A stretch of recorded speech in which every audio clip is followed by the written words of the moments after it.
we woke up to news that we are not to leave our home, and that was just shortly before 6 a.m. And between 6:30 and 7, we started to see a tactical team come down our street. My street is the town line between Belmont and Watertown, both of which are on lockdown now.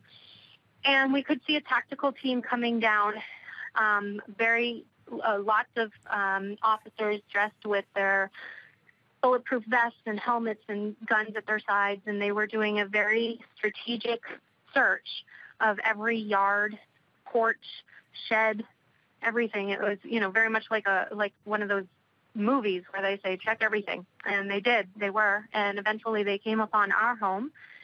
We could see them surrounding our home, checking our porch, checking the shed next door, and eventually they were in front of our garage. And we have a detached garage. It has a code to get in.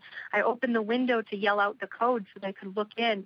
One of the officers looked at me and said, "Stay inside." I said, "I am. Here's the code." They opened the garage and with guns drawn, went in to search. Thankfully, didn't find anything, and went on to the next area. They came back probably about 20 minutes after that. The search wasn't as intense at that point, but there were still probably 25-ish tactical FBI officers who came through and searched again. And so that was at about 6:30, 7 o'clock this morning. And since then, we've been seeing lots of police drive up and down. We've had police cars parked out in front of our house. We've seen the Humvees with the men hanging off the side drive up and down our street. But it was about an hour ago that we saw one of these tactical teams again, with the gentleman hanging off the side of the Humvee and then several on foot across the street from us make door-to-door visits, knocking on the doors, going into garages, going through trash cans, guns drawn as they looked into the windows of cars. And it's all been very unnerving. Cara, Doug Herbert here in Paris.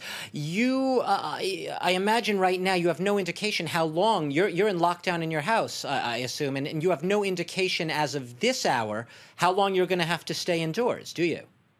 It's true. We have twin 17-month-old children, boy-girl twins, and it's a Friday, and as I'm sure as typical in Paris as it is here in the U.S., you go grocery shopping on Saturday. And we are at the end of our milk, we're at the end of our bread, we're at the end of our some of the other things that we would have in our refrigerator and some of our produce. And we don't know how long we're going to be here. And I think that's part of the toughest, probably the toughest part about this is that while I have family that lives within an hour and has said, if you can get here, we are in lockdown, and I don't feel comfortable leaving the house, especially with the babies. And thankfully we have things in the freezer that we can get and we can eat and we'll be okay. But it is very difficult when you don't know. We're hardy New Englanders. We've been through hurricanes and blizzards, even just in the past 6 months. And we can prepare for those, but we weren't given the opportunity to prepare for this.